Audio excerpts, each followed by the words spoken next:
Elora didn't breathe. She couldn't. Because the cold metal pressed against her forehead made it impossible to think, let alone move. Don't. The voice was low, controlled. More dangerous than shouting. The gun didn't shake. The hand holding it didn't hesitate. Malik Draven stood in front of her, close enough that she could see every detail of his face. Sharp jaw. Dark eyes. That black tattoo stretching along his neck like something alive under his skin. He wasn't angry. That was the worst part. He was watching her. Like she was something he didn't understand yet. Elora swallowed slowly, her hands frozen at her sides. The entire room had gone silent. No music. No movement. No sound except her heartbeat pounding in her ears. You shouldn't have said that, he murmured. Her lips parted but nothing came out. Because she didn't even know what to say. 3 nights ago she wasn't here. She wasn't standing in front of the most feared man in Varexin City. She wasn't staring down the barrel of a gun. 3 nights ago. She was just trying to save her niece. The memory hit her hard. The call. The panic. Her sister's voice breaking through the phone.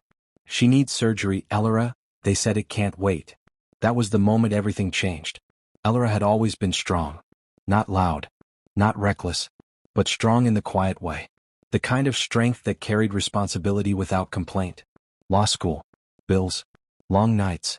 Little sleep. She handled it. She always did. But 70,000? That wasn't something she could handle. That was something that crushed people. She tried everything.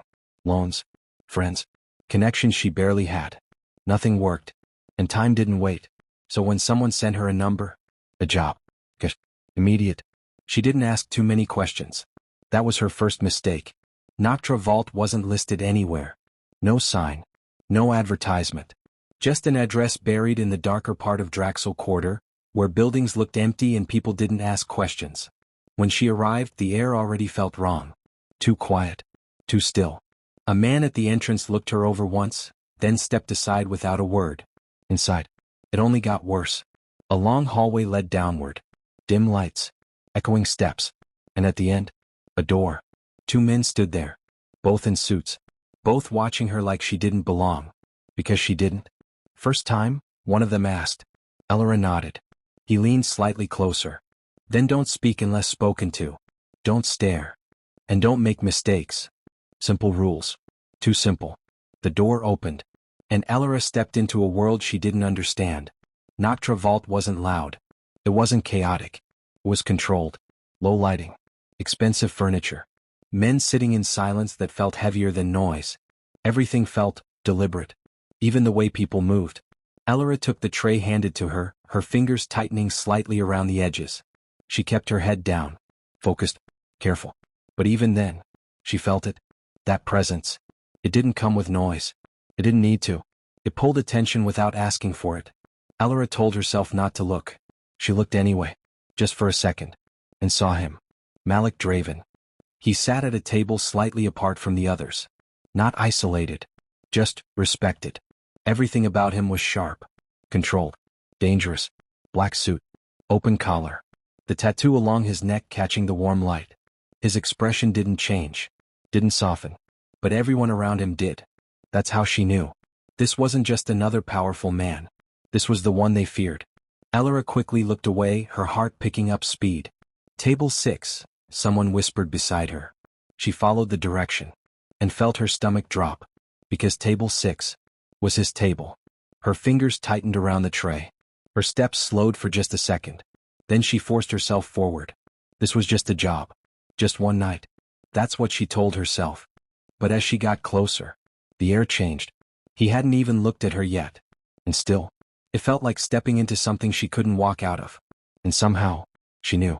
This wasn't where her problems ended. This was where they began. Elora kept her eyes down as she moved through the room, her fingers steady around the tray even though her thoughts were not. The weight of everything she was carrying pressed down on her chest. Her niece in the hospital, her sister's breaking voice, the time running out. She had repeated the rules to herself since stepping into Noctra Vault. Don't speak, don't stare, don't make mistakes. But her mind wasn't fully in the room. Her earpiece buzzed again. A soft crackle, then her sister's voice came through, shaky and uneven. Elora, they're asking again. I don't know what to tell them. She's asking for you. Elora swallowed, her throat tightening as she kept walking. I'm here, she whispered under her breath, barely moving her lips. I'm working on it. Just stay calm. Her steps slowed for a second as she tried to steady herself. This wasn't the place to lose focus. Not here. Not now. Then she heard it. Table 6. The quiet instruction came from behind her, but it felt loud enough to echo in her chest. She already knew what that meant. She didn't want to look, but she did anyway. And there he was, Malik Draven, seated at the far end of the room, surrounded by men who carried themselves like they owned cities, but even they sat differently around him. Straighter, quieter, careful. Allura felt her stomach tighten. That was the table. Her table. She adjusted her grip on the tray and forced her feet to move. One step, then another, each one heavier than the last. As she approached, the conversation at the table became clearer. Low voices, controlled tones. But there was tension in it. You're pushing into territory that doesn't belong to you, one man said, his voice edged with restraint. Malik didn't respond immediately. He leaned back slightly in his chair, his expression unreadable, his fingers resting lightly against the glass in front of him. And what exactly do you think belongs to you? Malik asked quietly. His voice wasn't raised. It didn't need to be. The table went still. Allura reached them just as the silence settled in. She began placing the glasses carefully, her movements precise, her head slightly lowered. Her heart was beating too fast. Behind her calm actions, her thoughts were slipping. Her sister's voice returned in her ear, louder this time, more desperate. Allura, I'm scared. They said if we don't confirm soon. Allura's chest tightened. Not here. Not now. She leaned forward slightly to place the last glass near Malik's hand. Her focus split in two, half in the room, half somewhere else entirely. And that was when it happened. Without thinking, without checking, without realizing where her voice was directed, she whispered softly, urgently, "It's okay, my love. I'm here." The words left her mouth before she could stop them. And the world stopped with them. The silence that followed wasn't normal. It was sharp, immediate, heavy. Allura froze. She didn't move her hand, didn't lift her head, but she felt it. The shift, the way the air tightened, the way every person at the table went completely still. Slowly, too slowly, she looked up and realized her mistake. She hadn't been speaking into her earpiece. She had been looking directly at Malik Draven. For a second nothing happened. No one spoke. No one moved. Then, one of the guards behind Malik shifted slightly, his hand moving toward his jacket. Another man at the table straightened, his expression changing from calm to alert. The atmosphere had changed. Completely. Allura's breath caught in her throat. She knew. She had broken the rules.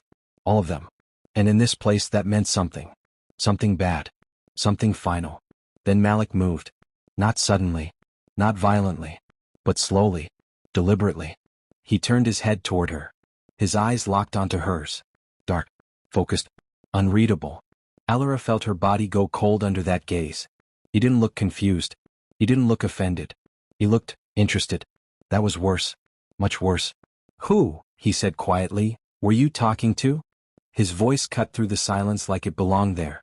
Allura opened her mouth, but nothing came out at first. I'm sorry," she managed, her voice barely steady. "I didn't mean." He raised a finger. Just slightly. But it was enough to stop her instantly. "Say it again." The words were calm, controlled. But there was something behind them. Something that made her pulse jump. Allura stared at him, her mind racing. He wasn't shouting. He wasn't threatening her. He was watching her. Waiting. And that somehow made everything more intense. "I didn't," she tried again. He stood. The movement was smooth, unhurried, but it shifted everything around them. The men at the table leaned back slightly, creating space without being told. Malik stepped closer. One step. Then another. Until he was standing right in front of her. Too close. Close enough that she could feel the heat from him. Close enough that she could see the fine details of his face, the sharp line of his jaw, the stillness in his expression, the dark ink of the tattoo tracing along his neck. He looked down at her. Not rushed. Not impatient. Just focused. "You don't say something like that," he said quietly, by accident. Allura swallowed. Her hands were still holding the tray, but she had forgotten about it completely. Her thoughts were tangled between fear and something else she couldn't name. "I was talking to someone else," she said, her voice soft but clearer now. "It wasn't for you." Malik tilted his head slightly, studying her. There was no anger in his face. No irritation. Just curiosity. And control. A dangerous kind of control. Behind him, no one moved. No one spoke. The entire room seemed to be waiting. For him. For her. For whatever came next. Alara felt the pressure of it, but she didn't look away. She couldn't. Even if she wanted to. For a brief second, something passed through Malik's eyes. Not softness. Not weakness. But something that looked like interest sharpened into focus. Then, without looking away from her, he spoke. Everyone out. The words were quiet. But absolute. The men at the table didn't argue. They didn't question. They stood. One by one. Chairs moved back softly. Footsteps faded quickly. The guard stepped away. The tension in the room didn't disappear. It shifted. Narrowed. Until it was only between two people. Alara and Malik. The tray in her hands suddenly felt heavier. Her heart beat louder. The silence deeper. Malik's gaze never left her. And now there was nothing left to distract him. Nothing left to interrupt. Nothing left to stop whatever came next. The focus was entirely on her. And Alara realized in that moment, she had stepped into something she didn't understand. And there was no easy way out. The room felt different now. Empty but heavier. The quiet wasn't calm, it was focused. Every second stretched longer than it should, and Alara could feel it pressing against her skin. She was still standing where the others had left her. Still holding the tray. Still trying to understand how everything had shifted so quickly. Malik Draven hadn't moved far. He stepped back once, just enough to give space but not enough to make her feel safe. His presence filled the room in a way that made distance meaningless. For a moment, neither of them spoke. He studied her. Not casually. Not with simple curiosity. But carefully, like he was putting pieces together. Alara felt exposed under that gaze. Not just seen, but understood in ways she hadn't agreed to. Put it down, he said quietly, nodding toward the tray. It took her a second to react. Then she placed it on the table, her fingers slightly stiff. Her hands felt lighter. But her chest felt tighter. Malik walked slowly around the table, not breaking eye contact. Each step was controlled, measured. He wasn't in a rush. That made it worse. You're not from here, he said. It wasn't a question. Alara shook her head slightly. No. His eyes moved over her again, taking in the small details. The way she stood, the way she held herself, the tension she was trying to hide.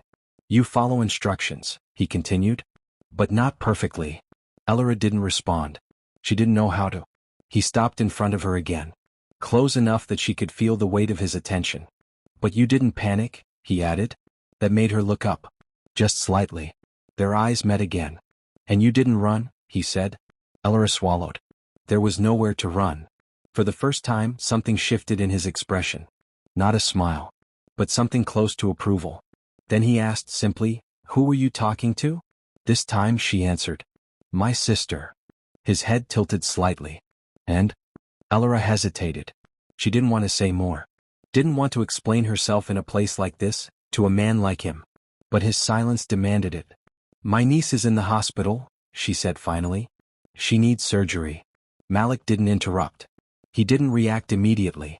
He just listened. Alara took a breath and continued, her voice steadier now, even though her chest still felt tight. We don't have the money. That's why I'm here. The words felt strange out loud. Too personal. Too real. But she didn't stop. She's 5, she added quietly. They said it can't wait. Silence followed. Malik's eyes didn't leave her face. Not for a second. He wasn't looking at her like he pitied her. He wasn't looking at her like he doubted her. He was deciding something. Then he turned away. Just slightly. Reached into his jacket. Pulled out his phone. The movement was smooth, natural, like he had already made up his mind. He dialed a number. Waited. When the call connected, his voice was calm. Find a patient, he said. Line Vance. He paused briefly, listening. Transfer her to Valaris Medical Spire. Private wing. Another pause. Full coverage. Immediate. Alara's breath caught. She stared at him, her mind struggling to catch up with what she was hearing. He wasn't asking. He wasn't negotiating. He was ordering. Malik ended the call and slipped the phone back into his pocket like it was nothing. Like he hadn't just changed everything. Alara blinked. What? Her voice came out softer than she expected. What did you just do? He looked at her again. Simple. Direct. I solved your problem. The words didn't feel real. Nothing about this felt real. You can't just, she started then stopped. Because clearly he could. And he had. Why? She asked instead. That question mattered more. Malik stepped closer again, his expression unchanged. Because now you're connected to me, he said. Alara frowned slightly. I didn't ask for that. No, he agreed calmly. You didn't. There was no apology in his tone. No hesitation. Just fact. Alara felt something shift in her chest again. This wasn't kindness. This wasn't generosity. There was something else behind it. Something she couldn't ignore. You don't help people for nothing, she said carefully. Malik watched her for a moment. Then gave a small, almost imperceptible nod. Correct. The honesty in that answer made her uneasy. More than if he had lied. Then what do you want? She asked. The room felt even quieter now. If that was possible. Malik didn't answer immediately. He walked past her slowly, then turned, positioning himself where he could still see her clearly. You were seen tonight, he said. Alara blinked. Seen. You stood at my table, he continued. You spoke to me. Her stomach tightened. That doesn't mean anything, she said quickly. It means everything, Malik replied. His voice didn't rise. But it carried weight. In my world, he continued, people notice patterns. They ask questions. Alara felt her pulse pick up again. And what happens when they ask? She asked. Malik's gaze hardened slightly. They look for answers. Pause. And sometimes, he added, they remove problems. The words settled heavily in the space between them. Alara felt the meaning behind them immediately. Her chest tightened. You're saying I'm a problem? She asked. I'm saying, Malik replied calmly, you're now connected to one. That hit harder than she expected. Alara took a small step back, her thoughts racing. This doesn't make sense, she said. I'm just a waitress. Not anymore, he said. The certainty in his voice made her stomach drop. You were close enough to be noticed, he continued. Close enough to be remembered. Alara shook her head slightly. No one is going to care about me. Malik didn't argue. He simply looked at her. And somehow that made it worse. People like me don't get approached by accident, he said. Alara went quiet. Because she understood. Even if she didn't want to. The room felt smaller now. More closed in. What does that mean for me? She asked, her voice quieter. Malik stepped forward again. Not aggressively. But with purpose. It means, he said, you don't walk away from this. Alara's breath caught. You helped me, she said. You paid for the surgery. That should be enough. Malik stopped in front of her. Close again. Too close. That wasn't help, he said. His voice was softer now. But heavier. That was an investment. The word settled in her chest. Cool. Sure. And investments, he added, come with expectations. Alara felt the weight of it fully now. This wasn't a favor. This was a transaction. One she hadn't agreed to, but was already part of. She looked at him, her fear still there, but something else rising beside it. Understanding. Slow. Uncomfortable. Clear. What happens if I say no? She asked. Malik didn't hesitate. You won't. The certainty in his voice made her chest tighten again. Not because it was threatening, but because it felt true. Silence stretched between them. Alara looked down for a moment, then back up at him. Her thoughts were racing, but one thing stood out above the rest. There was no simple way out of this. Not anymore. Malik watched her carefully. Then said calmly, you are involved now. The words settled into the space between them. Final. Unavoidable. And Alara understood. This wasn't something she could step away from. This wasn't something she could undo. She had walked into this world. And now, it wasn't letting her go. The silence after Malik's words didn't break quickly. It settled. Heavy. Final. Alara stood where she was, her mind trying to catch up with everything that had just happened. Her chest still felt tight, but now it wasn't just fear. It was something else, something sharper. Awareness. She looked at him carefully. You said I'm involved, she began, her voice steadier than before. In what exactly? Malik didn't answer immediately. He walked back toward the table, poured himself a drink, and took his time before speaking. Every movement felt deliberate, like nothing he did was ever rushed. My organization, he said finally, is under pressure. Alara frowned slightly. Pressure. He glanced at her over the rim of his glass. From people who are waiting for me to make a mistake. The way he said it made it sound simple. But she knew it wasn't. Then don't make one, she replied. For a brief moment, something flickered in his expression. Not irritation. Something closer to interest. That's the problem, he said. They think I already have. Elora crossed her arms slightly, trying to ground herself. And what does that have to do with me? Malik set the glass down. Everything about him shifted, not physically but in focus. Like he had reached the part of the conversation that actually mattered. They believe I have no attachments, he said. No distractions. No weaknesses. Elora held his gaze. And that makes them cautious, he continued. Careful. Hard to predict. Pause. But if they think that's no longer true. Elora's stomach tightened. She understood where this was going before he even said it. They'll come closer, she said quietly. Malik nodded once. They'll make mistakes. The room felt colder. So you want to create a weakness, she said. Not create, he corrected calmly. Display. Elora stared at him. No, she said immediately. No, I'm not doing that. Malik didn't react. Didn't argue. He just watched her. I'm not part of whatever this is, she continued. You said I'm involved, but I didn't agree to that. I didn't agree to any of this. She took a step back. Then another. I'm leaving. The words felt strong when she said them. But something about the room made them feel incomplete. Malik didn't move to stop her. Didn't raise his voice. He simply spoke. If you walk out that door, he said, you won't make it far. Elora stopped. Her back still turned to him. Her breath caught slightly. That's not a threat, he added. That's reality. Slowly she turned back to face him. What does that mean? She asked. Malik met her gaze without hesitation. You were seen tonight, he said again. Not just by me. Not just by the people in this room. Elora felt her chest tighten. People outside are already watching, he continued. They're already asking questions. And you think they care about me? She asked. I think, Malik said calmly, they'll use whatever they can. The weight of that settled in quickly. Elora looked toward the exit. Then back at him. For the first time since this started, doubt crept into her confidence. You're saying I'm not safe out there, she said.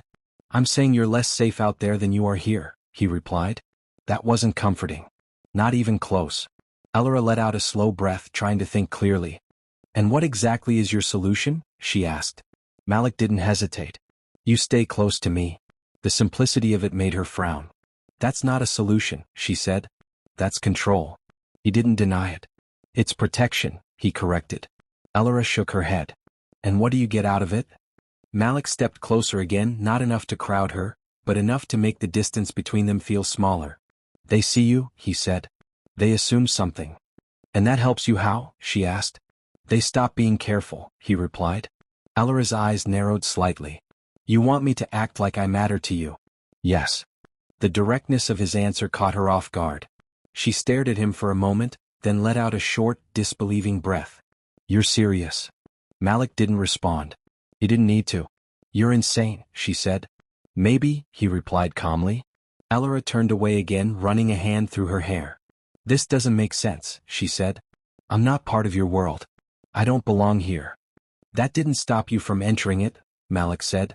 She spun back toward him. I didn't know what this was. And now you do, he said. The room fell quiet again. Elora felt trapped between two realities she didn't want. Stay, and become part of something dangerous. Leave, and face something she didn't understand. And what exactly do you want me to be? She asked slowly. Malik held her gaze. My fiancé.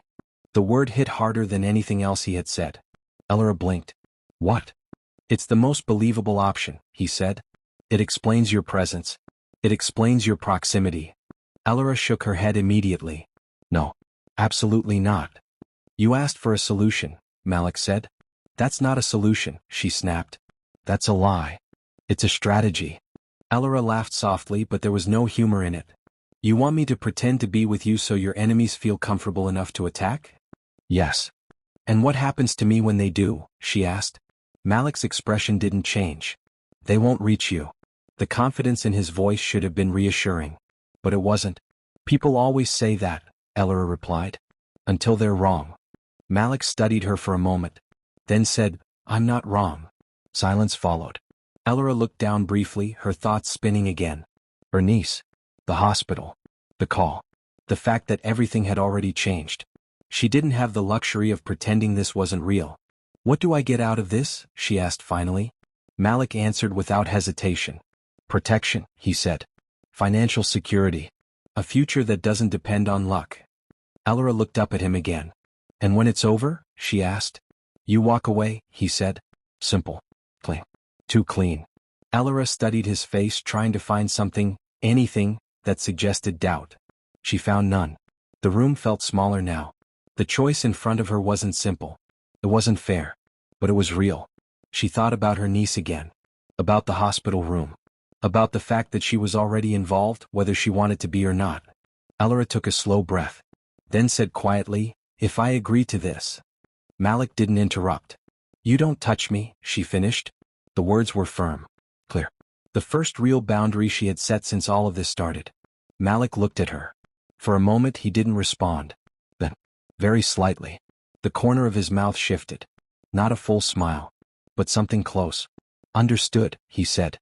There was something in his tone that Elora couldn't fully read. Not dismissal. Not agreement. Something in between. She didn't like it, but she accepted it, because she didn't have a better option. Malik turned slightly, gesturing toward the exit. Come, he said. Elora hesitated for just a second. Then she moved. Each step toward the door felt heavier than the last. Not because she didn't know what she was doing, but because she did. Outside the air felt colder, sharper. The world looked the same, but it didn't feel the same. A black car waited at the curb. Engine running. Door already open. Elora stopped beside it. For a moment she just stood there, looking at it, thinking. This was the point where she could still walk away. Maybe. Or maybe that had already passed. She didn't know anymore. Malik stood beside her, silent. Waiting. Not rushing her. Not forcing her. Just there. Elora took a breath. Then stepped forward. And got into the car. The door closed behind her. Soft. Final. As the vehicle began to move, Elora looked out the window, watching the city pass by. Her old life wasn't gone yet. But it was already slipping out of reach. And she knew. There was no easy way back. The car stopped without warning. Elora didn't realize how long she had been staring out the window until the city lights disappeared and were replaced by something quieter. Taller buildings. Cleaner streets. Fewer people. Then the door opened. Out, Malik said. His voice was calm as always. Controlled. Like everything around him followed a set rhythm only he understood. Elora stepped out of the car. And looked up. The building in front of her didn't feel like a home. It felt like a statement. Tall glass walls, sharp edges, polished surfaces that reflected light without warmth. It stood apart from everything around it, like it didn't belong to the same city. She followed Malik inside without speaking. The lobby was silent. Too silent. No noise from outside, no distractions. Just clean floors, dim lighting, and people who didn't look at her for longer than a second. They already knew who he was. That much was obvious. The elevator ride was smooth. Quiet. No conversation. Elora stood beside him, aware of the space between them, aware of how easily that space could disappear if he chose. But he didn't. The doors opened, and she stepped into his world. The penthouse stretched out in front of her, wide and open, surrounded by glass. The city lights filled the space, glowing through the windows, but somehow it didn't make the room feel alive. It felt cold. Controlled. Perfect in a way that didn't leave room for mistakes. Elora walked further inside, her eyes moving across everything. Black marble floors. Clean furniture. Nothing out of place. Nothing personal. No warmth. No softness. She turned slightly. This is where you live.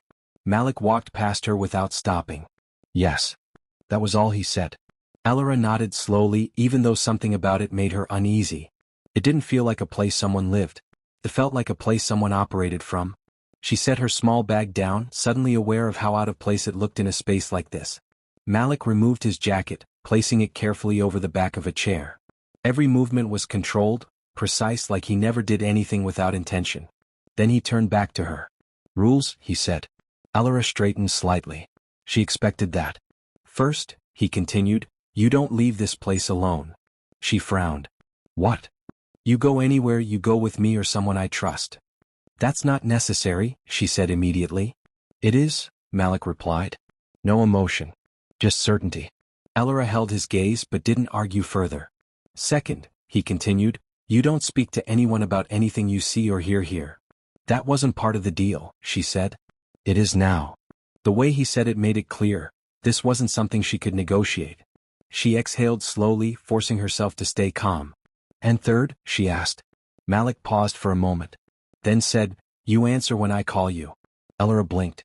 "That sounds less like a rule and more like control." "It's both," he said. Silence followed. Elora crossed her arms slightly, trying to ground herself again. "And what about you?" she asked. "Do you have rules?" Malik looked at her. For a second, something shifted in his eyes. Then it was gone. "I already follow mine," he said. That wasn't an answer. But she let it go. For now. The room fell quiet again. But this time it wasn't heavy. It was tense. A different kind of tension. The kind that came from two people trying to understand each other without saying everything out loud. Malik walked toward the kitchen area, pouring himself a drink. "You'll need to adjust quickly," he said. "To what?" Elora asked. "To being seen," he replied. She frowned. "I was already seen." "Not like this," he said. He gestured slightly toward her. "From now on, when people look at you, they don't see a stranger. They see someone connected to me." Elora didn't respond immediately. She understood what he meant. But that didn't make it easier to accept. "And how exactly am I supposed to act?" she asked. Malik set his glass down and walked closer again. "Confident," he said. "Unbothered. Like you belong." Elora let out a quiet breath. "That's not easy." "It doesn't have to be real," he replied. "It has to be convincing." She nodded slowly. That she could do. Maybe. The next few days didn't feel like days. They felt like preparation. Elora followed Malik to places she didn't recognize. Meetings. Events. Rooms filled with people who smiled too easily and watched too carefully. At first she stayed quiet. Observed. Learned. Malik corrected her when she needed it. Not harshly. Not loudly. Just directly. "Don't hesitate before speaking. Look at them when they talk to you. Stand closer." Each instruction felt small. But together they changed how she moved. How she carried herself. How people responded to her. Slowly she adjusted. Not completely. But enough. There were moments she caught herself acting without thinking. Standing beside him like it was natural. Speaking when expected. Holding eye contact longer than she normally would. And every time she did, she felt his attention on her. Not constant, but noticeable. There were moments their eyes met. Held. Just a second too long. Then broke. Neither of them said anything about it. But it was there. That tension. Unspoken. Unclear. At night, the penthouse felt even quieter. Too quiet. Elora would sit near the window sometimes, watching the city below, trying to remind herself that the world outside still existed. That her life before this wasn't gone. Just paused. But even then, something else started to stand out. Something she couldn't ignore. Malik wasn't as untouchable as he seemed. She saw it in the way his calls changed. Shorter. More direct. More frequent. She noticed it in the conversations she overheard. Words like loss, delay, interference. Small things. But repeated. Patterns. And Elora paid attention to patterns. One evening, she sat across the room while Malik spoke with one of his men. The conversation was quiet, but the tone wasn't. "There's no reason that shipment should have failed," the man said. "It didn't fail," Malik replied. "It was intercepted. That means someone knew." Malik didn't answer immediately. But the silence that followed said enough. Elora looked down slightly, pretending not to listen. But she heard everything. Another day she noticed a different conversation. "Routes are being watched." Then changed them. "We already did." Again. Silence. The same silence. The kind that meant something wasn't right. Elora leaned back slightly, her mind already working through it. This wasn't random. This wasn't coincidence. Something was wrong. Not outside. Inside. She didn't say anything. Didn't ask questions. But she watched. Listened. Paid attention. Every detail mattered. Every repeated mistake. Every unusual pattern. Because she knew. Problems like this didn't appear without a reason. And they didn't continue without help. Late that night, Elora stood by the window again, the city lights reflecting faintly against the glass. Her thoughts were clearer now. More focused. This wasn't just about surviving anymore. This was about understanding. And maybe controlling something she wasn't supposed to. She turned slightly, looking back into the room. Malik was across the space, standing still, his attention somewhere else. But even from a distance she could feel it. The pressure. The control. The expectation. And beneath it, the problem he hadn't solved yet. Elora looked away again, her decision settling quietly in her chest. She wasn't going to wait for things to get worse. She wasn't going to stay blind. Something was wrong inside his world. She would find it. Quietly. Carefully. Without asking permission. Elora didn't rush. That was the first thing she understood. If something was wrong inside Malik's world, then whoever was responsible wasn't careless. They were precise. Careful. Hidden behind layers that most people wouldn't question. So she didn't ask. She watched. She listened. And when she finally moved, she did it quietly. It started with small things. Numbers that didn't match. Reports that felt incomplete. Details that most people ignored because they looked normal at first glance. But Elora didn't look once. She looked twice. Then again. She found access to the system through one of the terminals in the penthouse office. It wasn't locked the way she expected. Not because it was unprotected, but because no one thought she would understand what she was seeing. That was their mistake. She opened the financial records first. List of transactions. Routes. Payments. Everything organized, clean, structured. At least on the surface. Elora leaned forward slightly, her eyes scanning line after line. Something felt off. Not obvious. Not careless. But consistent. A delay here. A missing confirmation there. A shipment marked complete but lacking follow-up data. Individually they meant nothing. Together. They formed a pattern. She shifted to logistics reports. Routes. Timelines. Coordinates. Again everything looked correct. Until she compared them. Shipments that should have arrived didn't. Routes that were supposed to be secure were compromised. Changes were made too late. Or too early. Elora sat back slightly, her mind working through it. This wasn't bad luck. This wasn't external pressure. This was information being leaked. But not randomly. Specifically. At the exact points where it would cause the most damage. She closed her eyes for a moment, thinking. If someone was leaking this information, then they had access. Not low-level access. Not distant. Close. Elora opened the system again, this time focusing on who handled the reports. Who approved them. Who signed off on them. Names appeared. Repeated. Familiar. Her eyes narrowed slightly. She didn't jump to conclusions. She traced it. Carefully. Each compromised shipment had one thing in common. The same authorization. The same digital signature. Her chest tightened slightly. Because she recognized the name. Not someone distant. Not someone replaceable. Someone close to Malik. Elora stared at the screen for a long moment. This wasn't small. This wasn't something she could ignore. And more importantly, this wasn't something she could prove halfway. She gathered everything. Records. Comparisons. Time stamps. Patterns. She didn't sleep. Didn't stop. Until it was clear. By morning. She had it. The truth. The penthouse felt different that day. Heavier. More tense. Voices carried from the main room. Oh. Serious. Elora stepped out of the office slowly, holding the tablet in her hand. She could hear them now. Malik. And others. They knew the route before we moved it, one man said. That's not possible, another replied. It keeps happening, the first insisted. Elora walked closer. Her heart was steady. Not calm. But focused. This was the moment. She didn't wait. Didn't ask. She stepped into the room. The conversation stopped instantly. Every head turned toward her. Malik's gaze locked onto hers. Sure. Questioning. This isn't a good time, one of the men said. Elora didn't look at him. I know who it is, she said. Silence. The words settled quickly. Heavy. Malik didn't speak immediately. He watched her. Carefully. Explain, he said. Elora stepped forward, placing the tablet on the table. Her hands didn't shake. Her voice didn't break. This isn't random, she said. It's consistent. She tapped the screen. Every compromised shipment follows the same pattern. Same timing. Same gaps. The men exchanged glances. Doubt. Skepticism. You're guessing, one of them said. Elora looked at him briefly. Then back at Malik. No, she said. I checked everything. She scrolled through the data. Financial records. Route changes.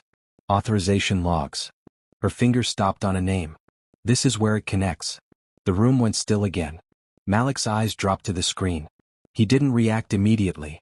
Say it, he said quietly. Elora looked up. Met his gaze. It's someone inside, she said. Someone close. The tension in the room sharpened. Be careful, another man warned. Elora didn't look away. This signature appears on every compromised file, she continued. Not by mistake. Not once. Every time. She turned the tablet slightly, so everyone could see. And then, she said the name. The room changed instantly. disbelief, anger. The man stepped forward. That's ridiculous, he said quickly. You don't know what you're talking about. Elora didn't react, didn't step back. I do, she said. Malik hadn't moved. Not yet. His eyes stayed on the screen. Then slowly, he looked up at the man. Is it yours? Malik asked. The question was simple, but it carried weight. The man hesitated. Just for a second. That was enough. Malik, he started, this doesn't make sense. Answer the question. The room felt like it was holding its breath. The man's expression shifted. From denial to calculation. Then, his hand moved. Fast. Too fast. He reached inside his jacket. Elora stepped back instinctively. But Malik didn't. He moved forward. Faster. A sharp sound broke the silence. Then another. The man dropped. The room froze. Elora's ears rang slightly. Her chest tight. Her breath shallow. She stared. Not at the body. At Malik. He stood still. Gun lowered. Expression unchanged. Like nothing had surprised him. Like this was expected. Slowly, the tension in the room shifted again. One of the men stepped forward, checking. He's done. Malik didn't respond.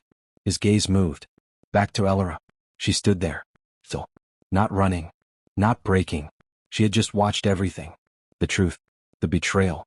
The consequence. And she stayed. Malik walked toward her. Slow. Measured. He stopped in front of her. Close. For a moment. He said nothing. Then, he reached out. Pulled her slightly closer. Not forceful. Not soft. Just enough to make it clear. This mattered. You just saved everything, he said. His voice was low. Different. Elora felt it. The shift. The way he looked at her now. Not as someone temporary. Not as someone replaceable. Something else. Something stronger. Around them, the room slowly returned to motion. But the balance had changed. Elora stood there, her heart still beating hard, but steady. She understood now. Fully. Clearly. This world was dangerous. Brutal. Unforgiving. But she wasn't outside it anymore. And she wasn't powerless inside it. Not anymore. The shift was complete. She wasn't just part of the game. She mattered. And Malik knew it. Thanks for watching. Don't forget to like, share and subscribe for more interesting videos.